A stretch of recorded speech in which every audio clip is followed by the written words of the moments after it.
gathered at the Circle Perilous, and to all the defenders of this broken land, welcome to episode 27 of Arakko Public Radio for the week of February 8th. We are the casual X-Men chat show where we chat everything happening in Marvel's mutants every single week. I'm Rod. Below me is the Bamf Snick to my regular old Snick, my one and only Co-Mega Mutant Keegan. And over here we have I always forget it's mirrored. Over here we've got our special guest, SheaBearing. This week, we are talking about Nightcrawlers number 1, Marauders number 11, Wolverine number 30, getting broody with X-Men 19 and Captain Marvel 46, and maybe, if we have time, talking a little bit of Extreme X-Men number 3. How are you both doing? Welcome back, Shay. Hi, I'm glad to be here. Keegan, how you doing? I'm doing good. It's, getting into February. I like February, so I'm enjoying it. What do you like about February? Are you a big romantic? Is there a side of you I've never seen? It's my birth month. Ooh. That's this isn't your birthday episode, but next episode's your birthday episode, right? Correct. Yeah. Okay. Let me put you on the spot, Keegan. Yeah. What'd you do for Valentine's Day? Did you do anything special? We got sushi, and then we got milkshakes from Arby's. Gotta love a milkshake. Gerry after sushi is always brave. I feel like that would give me major indigestion. That is what we did. She likes the Jamocha shakes from Arby's, and I like the mint chocolate. So, Aww. It's like the yin and yang. I love it. Yeah, it's fantastic. What did you do? Did you do anything special? We ordered Italian food from one of our favorite restaurants, and then ate it while watching Love Actually by candlelight. That is way bigger than anything I've ever done. The day after Valentine's Day, the 15th, was the 10th anniversary of my first date with my wife, because I was smart in my 20s and I kept the stakes as low as possible.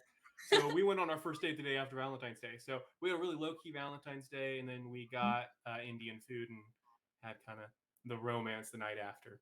Oh, that sounds very nice. I went for a super low stakes first date, and 10 years later, I'm about to have 3 kids with her. So I guess it didn't work out the way I wanted.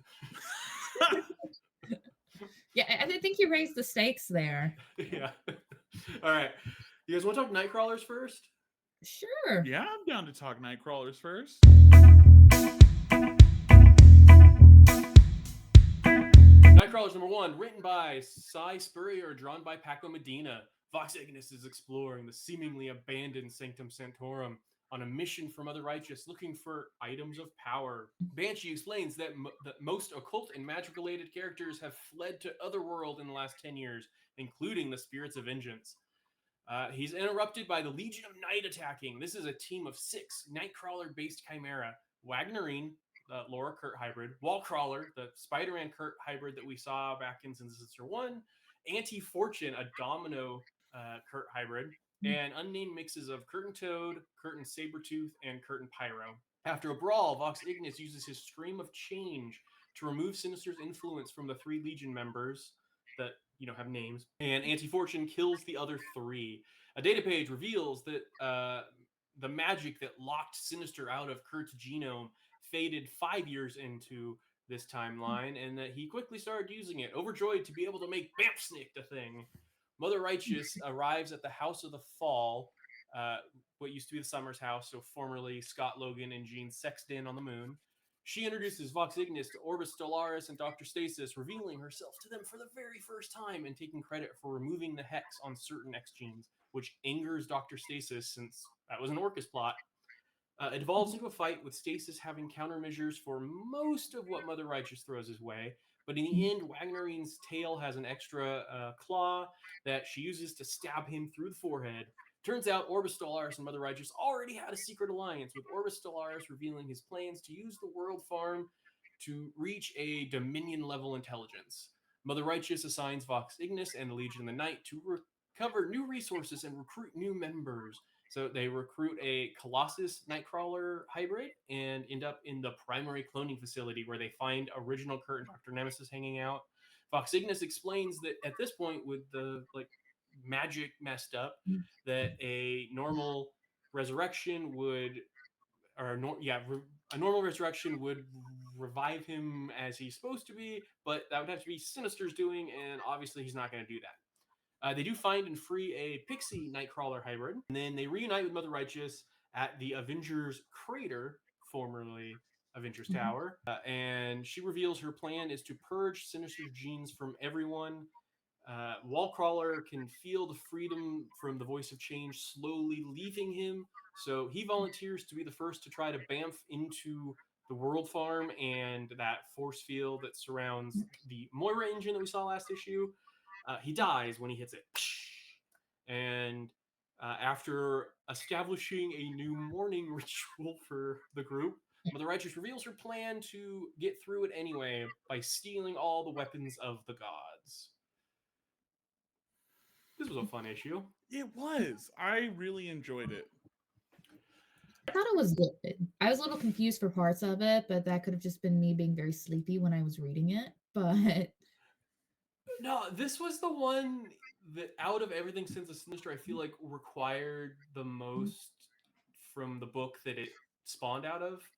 Like, I feel like the first two Sins of Sinister issues were much more accessible as just a here's this crazy plot Kieran Gillen has thrown out there, whereas this relied on a lot of Legion of X. So I could totally see it being a little confusing. And I was originally, when you said that, I was surprised to hear a tepid response. But now that you've said that, I didn't really think about how much like Vox Ignis is a character no one knows unless they were deep into Legion of X and things yeah, like I that. haven't been reading Legion of X. So, like, part of that is like, I picked up some things just by, being on TikTok and following people, but I'm just Sure. also like, I'm a little lost. Yeah, I hadn't really considered that might be a real downside to this kind of third wheel of the crossover. That I think a lot less people were reading Legion of X than read. Yeah, I'd have to agree. Like, being caught up on it, I loved it. I thought that everything that was happening was cool, but also a lot of it was payoff for things that we were enjoying in Legion of X. So Yeah. that, when you look at it from that angle, that does make a lot of sense. Okay, we started it last week. Segment called Chimera Watch. How cool was the tail claw? I feel like I love that. Like, the that is tail just so clever. The tail claw was genius. fantastic. I was like, oh, see, when things like a tail claw comes into play, don't you think it's a little harsh to be calling it sins of Sinister? Yeah.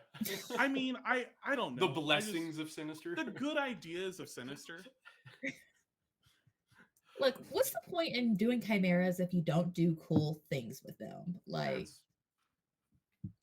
And they one-upped it because as cool as Bamfsnicked was, Auntie Fortune, I hadn't thought about. We saw the name. She was in the promo art. But the fact that she can shoot and then use her luck powers to teleport the bullets so they never miss is so much fun. There's too many characters here I want to bring back to the main timeline. Like I want a 616 Auntie Fortune ongoing. Like I want her forever. I can agree to that. I think, yeah, we need more Sinister hybrids. That, I just love Wallcrawler. Wallcrawler was R.I.P. fun. It's sad that we lost him already. R.I.P. Wallcrawler. R.I.P. Wallcrawler. Also, I just love the name Wagnerine.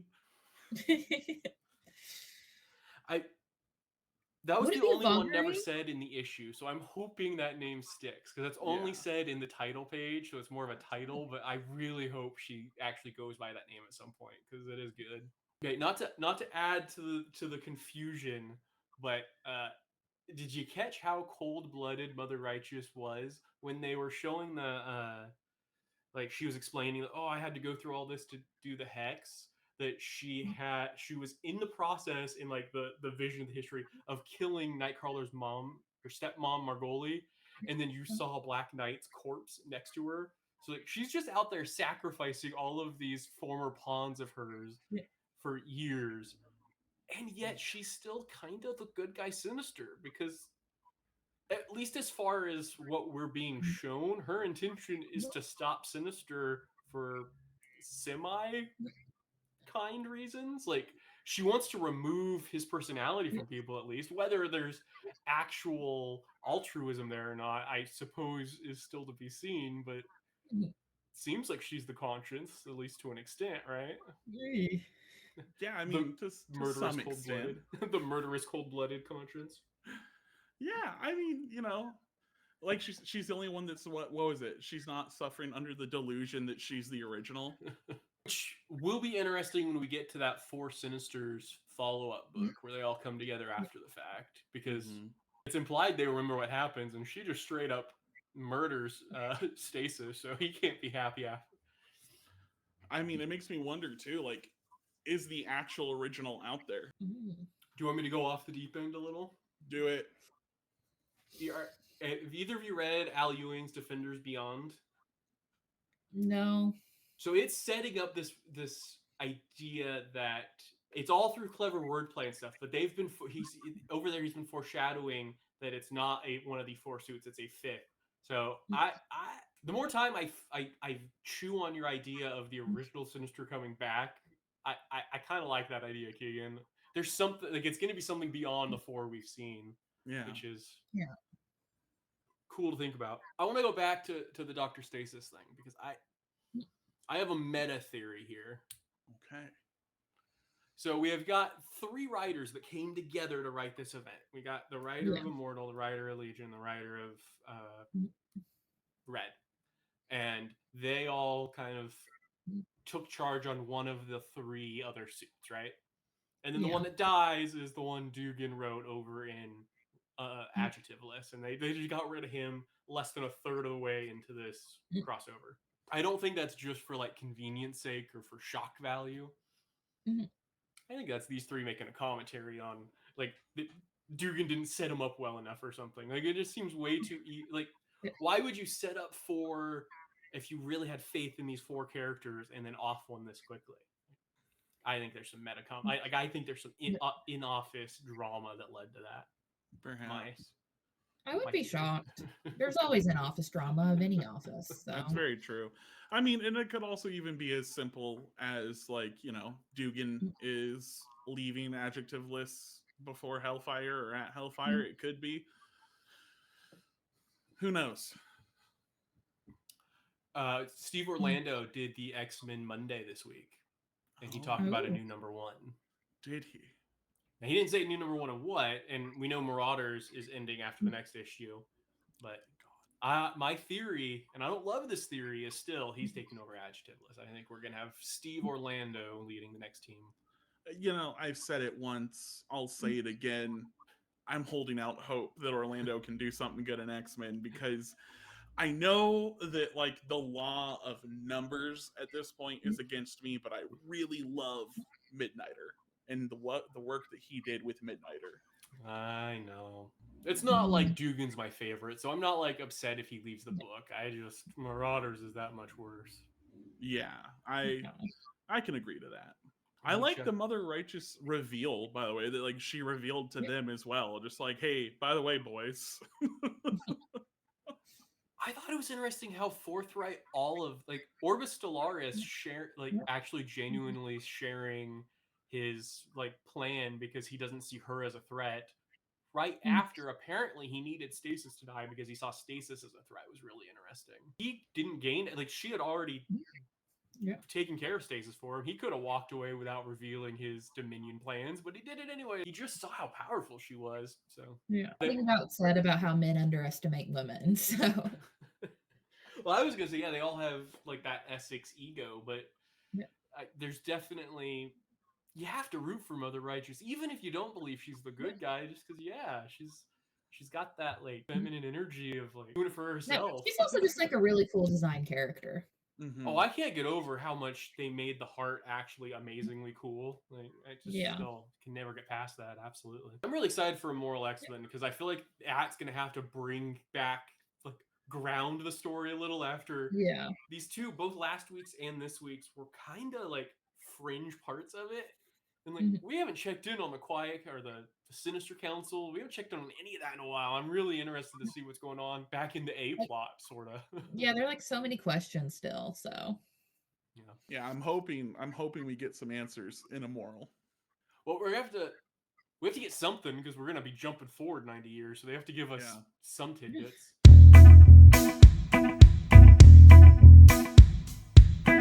Written by Steve Orlando and drawn by Eleonora Carlini. It opens with a meeting between Nightcrawler and Kate Pride. Kate's upset about leaving Threshold to die, so she turns to her good friend and spiritual beacon.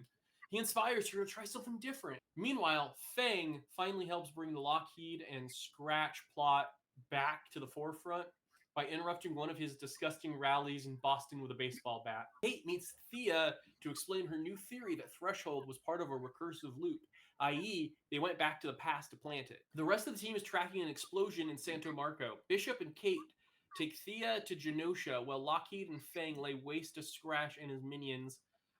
Gathering in Genosha, Kate introduces her new circuit of Polaris, Tempo, and Cerebra to gather the DNA of those lost on Genosha to send back in time to evolve and become Threshold.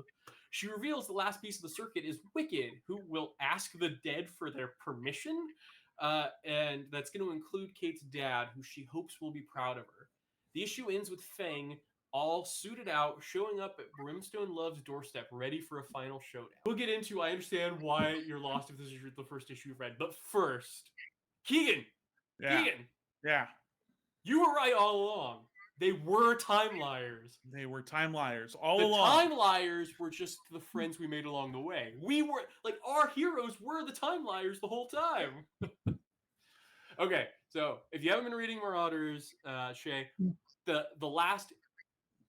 So the entire 10-issue run so far has been like time travel journey after time travel journey. But basically, they hooked up with Cassandra Nova, you know, the genocide queen, and they went back in time with her to ancient, like billions of years before humans showed up, to the first mutants who were called the Threshold, who were they were supposedly the very first mutants ever. Keegan called it from their very first appearance that they were quote unquote time liars.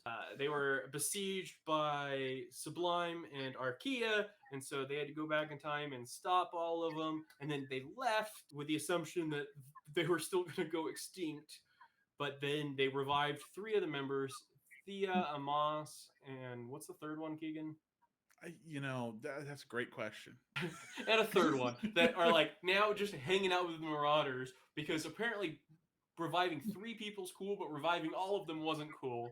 But then this issue, she decided instead they're going to be the original seeders of this Threshold. So it kind of retcons the retcon that no one actually believed was a real retcon. Steve Orlando wanted us to believe that mutants existed before humans and were living there all this time and just no one knew about it. But obviously they were going to have to close that loop somehow. So this issue was them closing that loop, and then we're going to get the conclusion next issue. The Fang stuff, which Fang is Duggan, which is Wolverine's kid. He adopted a new name because of an adventure in space.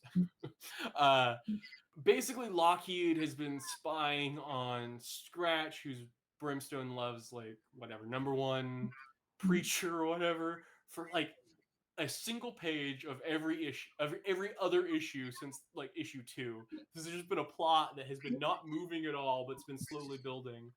And so apparently when he found out they had to end at issue 12, they decided to wrap it up really quickly by just sending in Fang with a baseball bat.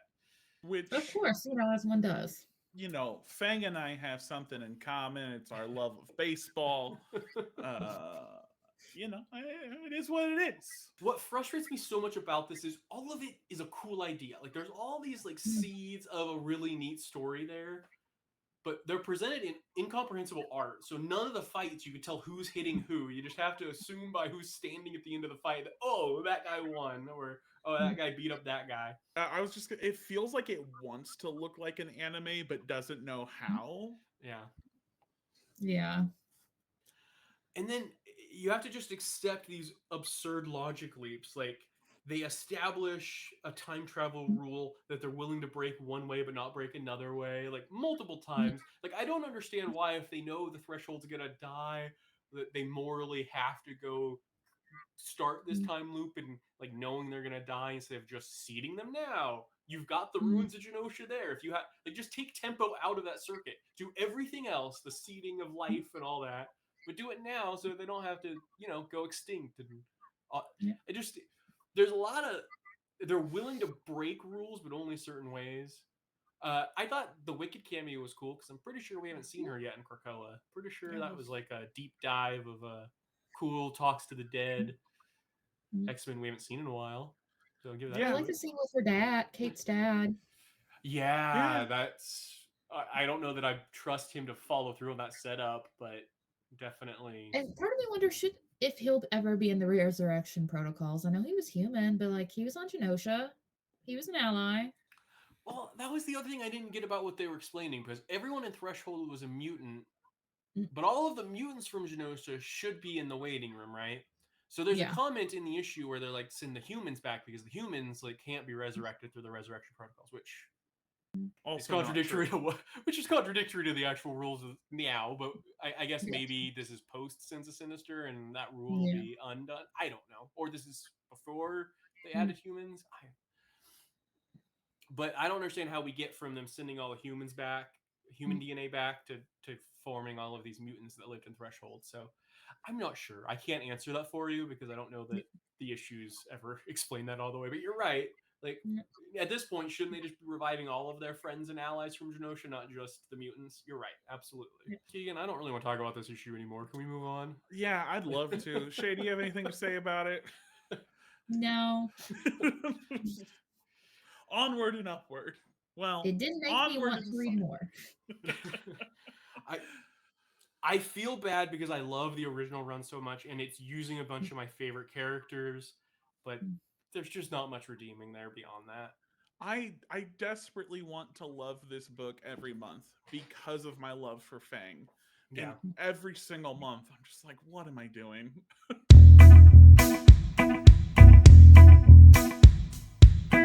X-Men 19, written by Gerry Duggan, drawn by Stefano Caselli. It opens with Forge explaining how he recruited Cable to use time travel to plant a Krakoan gate on Nowhere, the Guardians of the Galaxy space station that was sucked into a black hole a few years ago, but that the gate is still active, so he and Monet are on their way to investigate. Sage thinks this is a bad idea. They see a lot of weird things, and then we cut to the rest of the team arriving on a distant planet to respond to Corsair's distress call from the end of last issue. Old woman Laura, who's now named Talon. Did that happen somewhere else? Did I miss that at some Yes, point? it's a Okay. reference to I think one X-Men run where Nimrod knew her as Talon. Okay, but I mean, Oh. was this the first time it's been referenced that like she's taken that name instead of? Because I remember Yeah, I think so. I remember we saw like them have that conversation about how she couldn't go by Wolverine, but I didn't remember her getting dubbed Talon. I remember her saying like I can't go by Wolverine now, or not her saying it, but Young Laura was telling her you young can't Laura go by being like, Wolverine. the name's mine. So I don't know where she adopted Talon between then and now. And Okay. quite frankly, that confused me. I'm am really not excited to smart hear it's a enough for reference X-Men. to an old run though. That's pretty cool. And she's apparently joined the team permanently. We get a data page reminding everyone of the Brood hierarchy. Basically, they're bees or wasps if they were like even more sadistic, evil little buggers. Firestar and Iceman have a fun back and forth while killing some Brood, and Gina Magic goes searching for Brew, who should theoretically have full control. Jean pings all the other psychics who confirm not on Earth, and then they head to Arakko. Cyclops, Sync, and Talon search for and find Corsair on death's door. Scott panics, but Talon takes charge, cuts the Brood baby out of him, which seemingly saves him. They patch him up enough to transport him and attempt to leave. Bobby builds them like an ice fortress to protect him, and they wait for Magic to come back because Talon accidentally reveals that Sync's aging issues we've been seeing come from borrowing powers from people who are too far away. And he's not thrilled. And then over Nowhere, Forge and Monet find their own unconscious bodies, and they realize that they're outside the bounds of our universe. I read this week's Captain Marvel, not realizing. Yeah. I thought when they said, "Oh, it's going to cross over," that the crossover would be timed more similarly. But I read issue 4 of this crossover, having not read the first 3. So our buddy Shay's going to give us kind of a recap of what this other team is up to, because there's a full-blown team of X-Men running around in Captain Marvel, and I didn't realize. Oh, yeah. So I believe it starts in Captain Marvel 43. Carol receives a message from Rogue that's very broken up, asking her for help. Carol, Hazmat, and Spider-Woman go to the treehouse, and say, hey, guys, what X-Men, what's up? What's going on with Rogue? Gambit, who's there, doesn't know um, where his wife is because, to quote, they're not the codependent type. And Jean and Scott are like, whatever. So they didn't know. So Carol assembles a team of X-Men to come along. Obviously, Gambit joins along. Polaris, Laura, and also Psylocke, because they need some telepathic help. Because when you're dealing with the Brood, that's probably a good thing to have on your side. Also, if you're confused, they also get a message. Carol gets this message from Binary, who is an energy creation that she made several issues earlier, very comic booky. So that's who the woman was there, Binary. She's very new and trying to figure out who she is as an energy construct / person. So they go out and then they find a Brood rogue. And what's really interesting is they realize they probably have to kill her. And one of the things, and even though they could come back, you actually see a lot of angst with Gambit, which I think is a really good way to like handle the death and trauma of watching your loved one die. Because you could come back, but it's still like awful. It kind of reminded me of like Emma and Scott from that X-Men issue several years back, about how it's like painful to watch your loved one die. So they fight, and then they realize, Rogue's not in there anymore. So they blow her up. And like, we see a lot of like really cool stuff happen, like all the powers. And one of the things I love about this is everyone in this book is really competent. Like everyone has a moment to shine. Gambit, Laura, Polaris, Psylocke. It's all really great. And then it cuts to a scene where they're all celebrating and Rogue is there. And they're at a party and they're in the fancy dresses. And Gambit's like, at first they're like having fun. Gambit's like, this is not my wife. Something weird is happening. So Psylocke uses a side leg and stabs him, and he wakes up and they've all been captured by the Brood. So he works on getting himself uncaptured. It's kind of metal because he has to stab himself, and then he blows some things up. They free Carol and Hazmat and everyone, and then the team splits up and goes separate ways.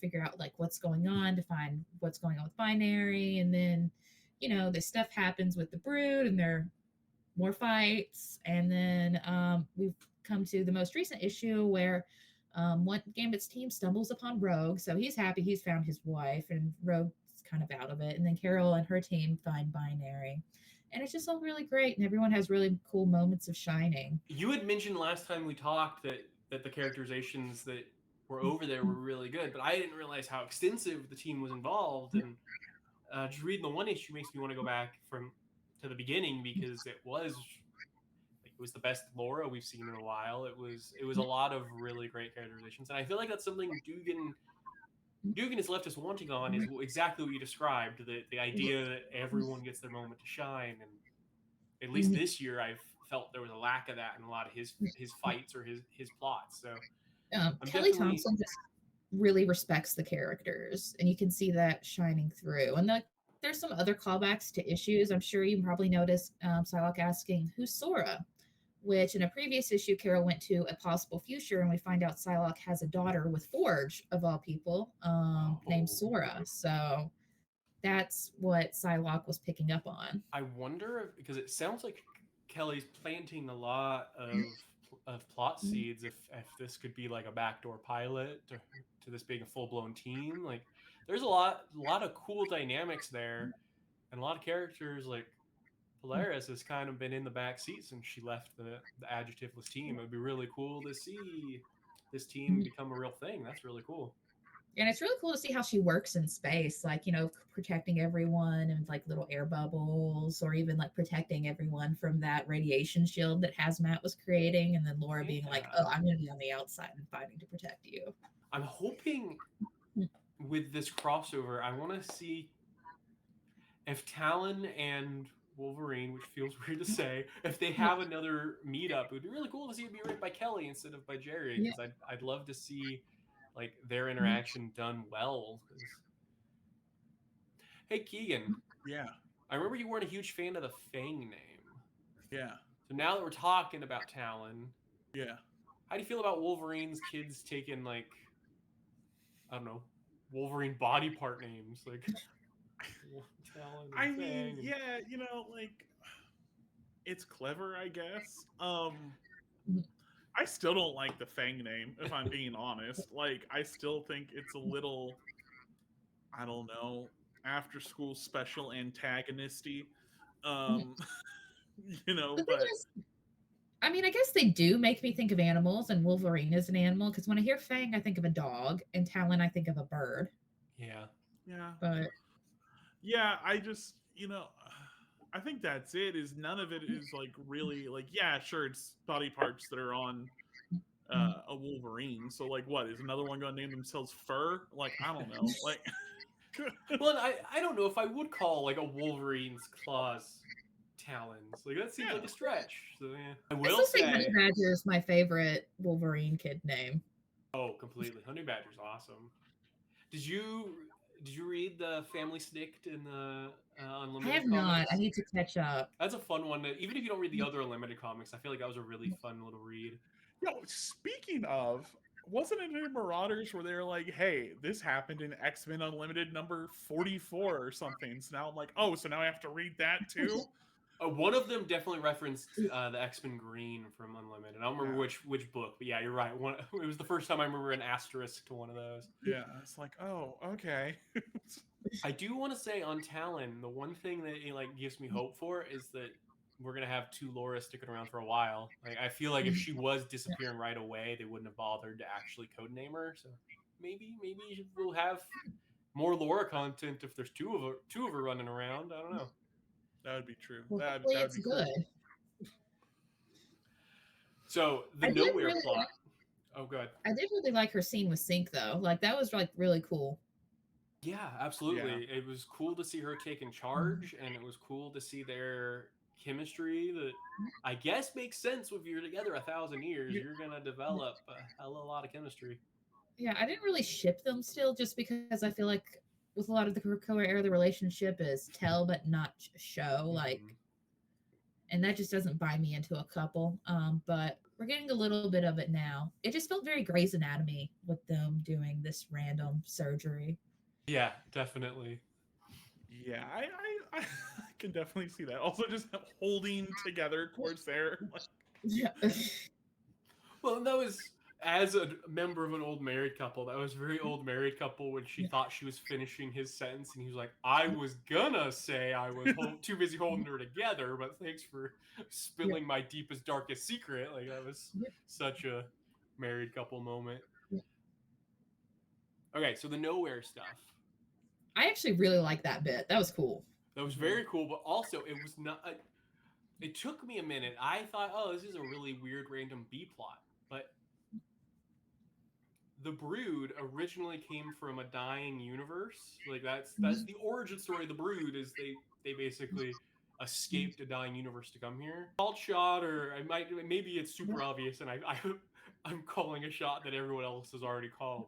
But that's where that's where Nowhere ended up. That's where they went. Is they're in the Brood's home, like the remnants of their home universe, and so that's how the A plot and the B plot are going to be tied together. Is they're there, the Brood are here. They're probably going to end up somehow sending them back, or but probably not, because they're going to want to use them again someday. But somehow it's all connected. Like that's where the two plots are going to come together. I bet that's my called shot. I like it. That's figuring out something. What's going on with the Brew, as in, head Brew. Yeah, because that was just left in this issue when they went to Arakko, because none of the psychics. That was my nitpick I was gonna make though. So as a crossover, these two issues are supposed to be happening simultaneously, right? So why is one of the like psychics she's communicating with Psylocke if Psylocke's busy over here in Captain Marvel? I feel like that was just lazy editing, that they didn't have someone else's face there to be who she was. Right? Because like she was calling all of the top psychics on Earth to see if Brew was on Earth, right? And like it's Emma, it's the Cuckoos, and it's Psylocke, but Psylocke was supposed to be off with Rogue's team or whatever. Like, I don't know. Yeah. Maybe I'm just being nitpicky. I mean, it's fair. It also could have been, they said Psylocke meaning Betsy, and they just drew. Oh, that's a good point. That could have just been an art issue. Wow, that's true. That's actually a really good point. Yeah. I bet you that's it. That makes a lot of sense. A plot we've all been like waiting on, and they just moved it forward through a throwaway line. But Sync's aging being like explained is super interesting. And I assume the reason he didn't want that revealed is because he's worried that it'll basically bench him, that they're not going to let him go off with the team anymore because that's a liability if you're aging every time you use your powers. I'm really curious to see where that story goes. Because like aging shouldn't be like ultimately a long-term problem in the Krakoa era, since you can all just resurrect. But wasn't that part of? Oh, maybe not. I feel like we saw like he came back revived already, but that doesn't really make sense. I don't know. Because we saw him meeting in the Healing Gardens with the doctor about that, like issue 1 or 2 of this year's team that he was trying to solve the aging issue. So I don't know what the implication is, that if it's more of a as soon as he hatches he's aging or what. Because you're right, theoretically it shouldn't matter because you just get a new body when you need one. So I don't know. I guess I could find more. I do think it's interesting. He takes Jean's power a lot. That's who his powers he syncs with most. And I'm wondering if they could also like play with that sort of aspect of it, how he just like has a comfort in taking her powers, or like, you know, addiction to using her stuff. That's a good point. I think I kind of just wrote that off to that was a Duggan crutch, that like that's an easy thing to do, to just be like, oh yeah, no, we basically have 2 genes now. But you're right, that's definitely an angle they should explore. We got a lot to accomplish in like 2 more issues, because we're gonna be at the next Hellfire Gala pretty darn quick. Yeah. Wow. Yeah, you're right. Woo. Wolverine. Thank you for the update on Captain Marvel, because I legit had no idea, and you've convinced me to go back and read it, because I want Kelly Thompson to write me an X-Men book now. Likewise, I have been sold on it. You've sold me on it for sure.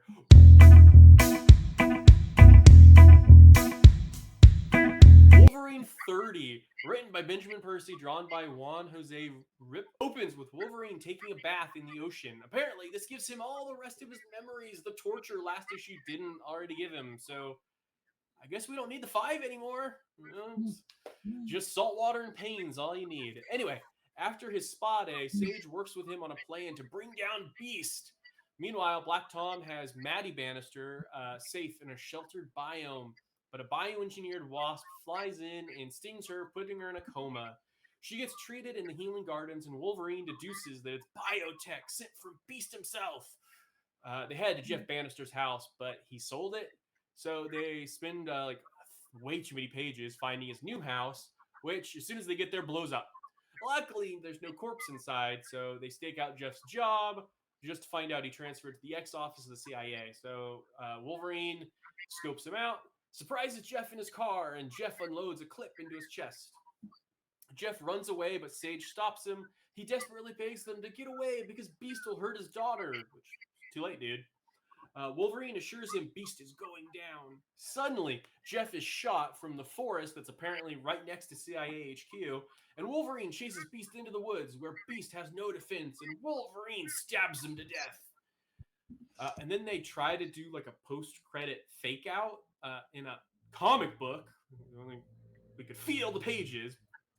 And then reveal that Beast had a contingency clone spawn. If it makes you feel better, there are like trees and stuff in a park. Oh, so that part's accurate at least? That's good to know. Yeah, I've never been to Langley. Like vaguely accurate, but like there's some like trees around. That's fair. It felt like he was heading into straight up the woods, and it felt very like, I really doubt that, but fair enough. I double checked to look it up, but there's a pretty big park like right next to the CIA HQ. Maybe it was just creative camera work then to make it look like it was the woods. So I kind of joke about it in the summary. This completely ruins the need for the 5. Like, it's literally just getting really sad and then taking a quick bath will suddenly make you remember who you are. why do we need our top psychics on the planet to implant your memories? Like, apparently the husks just have the memories to begin with. The eggs are just creating memories is the implication. I don't know what they're implying here. I think go ahead, Keegan. Say what you're going to say, and then I'm going to go on my rant, because I have a big rant. I just don't get it. Like, I just don't get it. If all you gotta do is speed run some trauma, like, and then go have a scream in the ocean to become Wolverine again, I don't know. It seems so antithetical to everything that we have learned about the Krakoan system of existence. But have you thought this is Benjamin Percy, and his Wolverine can do literally anything? I mean, that's fair, but all I'm saying is if all you gotta do is have trauma and have a scream, then I should also be Wolverine. So Maybe it's not you even are. specific. Like, yes, I 100% clearly agree with you. I'm in no way contradicting you. But it all has to do with Percy has this undying need to shit on the very premise of Krakoa.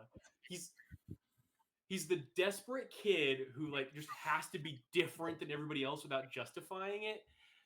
So the gates are seeds from Krakoa itself. Literally, like they're literally part of its living being. It's a simple rule, just like the 5 are this simple concept we've had for 3 years, but he just has to have Beast be this super genius who's created an entire network of invisible gates that somehow, even though it's like an appendage of the island, even the island itself can't see. He's casually creating them.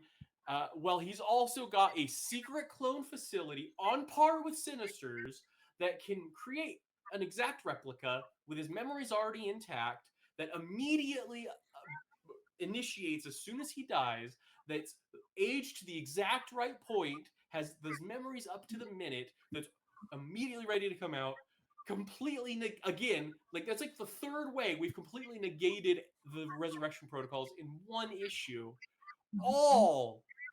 The only payoff, the only reason he did all of that shit on the entire rest of the Krakoan books was for a fake out post-credit scene. Like, I know I give this image that I'm just biased against the guy, but to me, that's the most selfish thing a writer can do. Like, the X Office has come together for so...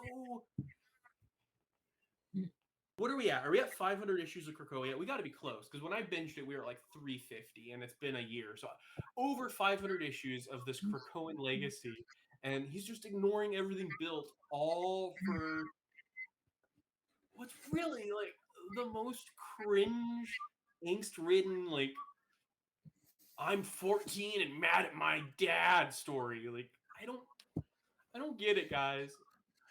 Sell me on it, please. I can't sell you on it because I ain't buying either. Look, I'm not being paid to market this, so I'm not. I Marvel, if you want to pay me to market this, I will. Hey, but... yeah, listen. If I'm getting those invites and that money, then maybe I can shill Ben Percy. But I ain't got any invites and I ain't got any money, so therefore, no, thank you. I'm trying. I don't want to come across as the guy that hates stuff for the sake of hating it, because absolutely. I have like 3 hours of free time a week, and I dedicate them to doing a podcast with you. No, absolutely. I come in every week wanting to love every book I read. I never look to have a bad time with my comic books. If I wanted to have a bad time with my comic books, there are surefire ways that I know that I could. I could switch which comic shop I'm going to. Comics aren't cheap. We don't want to spend money being miserable. Yeah. There's something so selfish about it to me. Like, there's bad comics, and then this is a selfish bad comic where it just feels like he's sucking the life out of the other books around him. Like, we talked about last issue, the shitting on the Sabretooth thing. And then this just felt like it really shit on the entire mythology of Krakoa in multiple ways. It just Okay, help me out here because I was confused by it, and I kind of brought it up to you earlier today. Uh, what? So what's the point of Beast trying to kill Maddie? Already, like, right? Like, I get the threatening to kill Maddie thing. Not that I get it, but I get it. You know what but he still does it. Like, before any of this shit has gone down, he's still just like, what if I kill a kid? What if I kill a kid? Like when Black Tom has her and they're hanging out in the biome, like she's already said everything she possibly knows. Yeah. She's already told Wolverine, "Hey, my dad's missing. Can you like help me find my dad, or however it is, or my dad needs help, whatever it is." She tells him. Like, that's the extent of her knowledge. So like Beast is just stirring shit up. You're right. By sending the Wasp to kill a kid, like his only motivation there is to be a bigger dick. Right. And why? Why? To unlock Wolverine's superpower of being extra mad? Like yeah, we're being told Beast is this genius. Beast is doing all these things, but then everything we see him do is a really dumb mistake, basically. Yeah. It's giving that kid on the playground that, like, when you're playing make-believe, it's like, you know, oh, but I attack you with my sword. And he's like, oh, but I actually had armor made that resists your sword specifically. Well, it's like it goes back to my theory that Ben Percy's just the most annoying kid on the playground. Like, he gives those vibes that he always has. He's the kid on the playground that has to, My dad says we should play this way. My dad says. And then just like, even like, you know, Beast says, I have nothing to say, and then dies. Like, I want answers at some point. We are 30 issues into this damn book. I still want answers. Not to mention the extra, 31, 32 issues of X-Force? So we're like 60 issues into this nonsense. We keep getting told how great Sage is. We keep being told, like, oh, you're better than a dozen computer scientists and all this stuff. But with everything that caught Beast doing, the Nuremberg level, like, space crimes they caught him 3 or 4 issues doing, she didn't keep one piece of evidence. She's like, you know, Wolverine, we have to start building a case. How are they just now starting to build a case? How are they building a case? How? Why can't they just tell their telepath friends? I know Emma is kind of onto him, but yeah, I think Percy just has to ignore the existence of telepaths. That's the only way this story makes sense. Because from the beginning, Wolverine's lover Jean should have been like, "Hey, where's Logan been?" So that he has to just ignore the existence of telepaths on the island. Mr. Sinister knows. Sinister's literally like, hey, evil beast, you're not the most evil beast anymore. But still, Kieran Gillen including that scene is the best thing to come out of Benjamin Percy writing any books. That scene was hilarious. We have a darker beast now. Yeah, we have a darker beast now. That was so good. But yeah, part of the problem is like it doesn't work within the universe because you're like, why is everyone ignoring this? Right. Well, but then we see in other books that they're not completely ignoring it because everyone references it. That everyone's like, oh yeah, Beast is a shithead now, but we're not going to do anything about it, and that makes it even weirder. It's like it's something happening off camera, so they're not really worried about it. But So how much of the Benjamin Percy books have you actually been reading? Because I know, like, you said you were Not dropping a ton, extras. but I've been kind of like following along and hopping in every now and then. There's like the 10 lives and deaths of Wolverine, which is weird, but yeah. Oh, we just got a sequel to that a couple of issues ago. You also have to hear me complain about it a lot on the Discord server, so I guess you're caught up that way with it too. Yeah, it's impossible to not know what's going on with these books if you talk to us at any point during any week. Like, I do try and read like some summaries of what's going on, but you know, summaries aren't a great way to actually like learn all the characters' names or know what's going on. No, completely. Like just broad strokes. I try to walk the line with I give little summaries in these shows that try to give at least enough that people can follow our conversation. But to give a summary that actually sums up enough to really know everything goes on, you're essentially just reading the issue at that point to people. So it is a tricky to follow without following. But I don't. I wish I was just reading summaries of Percy issues. Hey, you all decided to do the podcast. I'm just I a know. happy little guest, so I Yeah, can bow out. I'm still happy with doing this 90% of the time, and I've discovered books I wouldn't have given a chance otherwise. So it's all worth it. I'm happy. You know, every once in a while I have to read a Marauders or I have to read a Percy.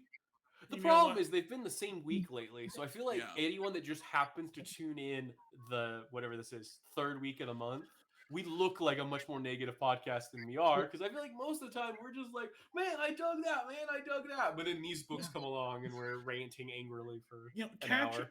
Catch us on a Ewing, on a Spurrier, on a Gillen, on a Leah Williams week. You'll hear us just loving everything. We had a lot of issues to talk this week, so I didn't include it anywhere, but let's do Around the Marvel Universe. Whoa, we're going around the Marvel Universe. Woohoo! We got Exterminators 2, sort of, kind of. Leah Williams wrote this week's, last week's, whatever, depending on how you look at it, X-Men Unlimited, and it's an Exterminator story. And it is a part 1, so it doesn't say how many issues it is, but hopefully we're getting like a 4 or 5 unlimited issue, which are shorter. They're probably the equivalent of like 10 or 12 pages. I've never done the math, but we're getting a short story that's a follow-up on Exterminators, and it was a really fun start. So get your Marvel Unlimited, folks. Yeah. And then, did either of you read Extreme X-Men? I know it's the throwback. It's not really Krakoa. It's your favorite writer. I tried.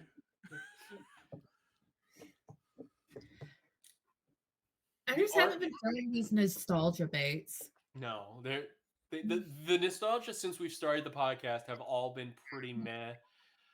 The best thing about this one is it has some pretty cool throwback early 2000s costumes. Like Storm looks amazing in this, but beyond that, the story is super cookie cutter. It's a sequel to an 80s Claremont Wolverine story, and it's also, like, for what it's worth, you know, like, yeah, Storm looks amazing in this book, but I dare you to name a single book where Storm has ever looked bad. Like, that's fair. I just it's a unique outfit we don't see often. Was more no, absolutely. Right. I just like Storm being amazing. Yeah, the sky is blue and water is wet. The only time she looks bad is when she's whitewashed. Yeah, you know what? I'll give you that. I'll give you that. Speaking of Storm, that May Solicits came out this week, and it is a Storm-heavy month. She's on the cover of Red and the cover of Immortal X-Men, and if you only buy one comic in May, you should get the Spider-Verse cover of X-Men Red. It's got like a Spider-Man Storm, and it's just the most gorgeous cover ever. Oh, it's so pretty. Like, there's honestly, I love a lot of the variant costumes. The Rogue and Gambit has one. When I saw that was what their gimmick was this month, I was kind of expecting I don't want to say dumb, but I wasn't expecting the gorgeous art that a lot of those covers are. Like even the Ghost Rider, which I'm not going to get because the Ghost Rider book is terrible, but it's a really cool looking cover. They did a lot of really. I got a gorgeous Sharon Carter Spider-Verse, which is rare for me. So, you know. I was surprised Sentinel of Liberty went with Sharon. That was, you know, like it makes me happy. I was just gonna say I'm not gonna complain about it, but we didn't get Steve or Sam Spider-Eyes. That would have been fun. All right, next week, Keegan. Next week, we got Immortal X-Men #1. We got Deadpool #4. We have Sabretooth and the Exiles. I wrote #1, but I think it's actually the last issue. I think it's #5. It might be #4. We might have 2 left. And then we got Betsy Braddock, Captain Britain #1, which I was not excited about because it's just the follow-up to what was the most recent? Was it Knights of X? Mm-hmm. Yeah, Knights of X was the most recent story with her. But the preview art looks amazing, and then it's getting a bunch of like really early critical praise, which you don't see a lot anymore. Right before the first issue even comes out, yet like. Well, my biggest complaint about Knights of X was that Howard, and even Excalibur, is that Howard really struggles with writing a team book. But, you know, maybe if she's focusing singularly on Betsy and like what's going on with Betsy, that the story actually comes across as stronger. Was it pretty? It narrows the cast down to just Betsy and Rachel, right? It's those two And I think traveling together, they're I think. siblings. I think Teeny's mentioned that, Brian and Oh, Megan so and Brian isn't Maggie. there. Okay. I wonder because Rachel was like going with her at the end of night, so hopefully she's still in there. We'll see. Yeah. Oh, Rachel's going to be there. Okay. So that'll do it for us. Shay, thank you for being with us again. Thank you for having me. Do you have anything? Where can people find you? Find me on TikTok at SheaBearing. If you don't follow her yet, don't listen to our show anymore. She's amazing. Thank you. Keegan? Yeah. Any last words? No. I think I said that all needed to be said. All right. We have that Discord server. Shay hangs out with us all the time. Why aren't you cool like Shay? Come hang out with us in our Discord server. Link is in the show notes or in the Spotify notes. Wherever you have show notes, look there and you'll find a link to our Discord server. Make sure if you have not yet, you like us, review us everywhere, including on Spotify. There's this embarrassing pop-up that pops up when you review us on Spotify. That's like, you're one of the first to review them. And it would be great if we got enough reviews that notice didn't pop up anymore. Thanks, guys. Nothing else. Tell a friend who you think might enjoy it. I'm that nerdy Pop Bear on all social media. Keegan is Bulk Ranger. Until next time, remember, it's always time liars.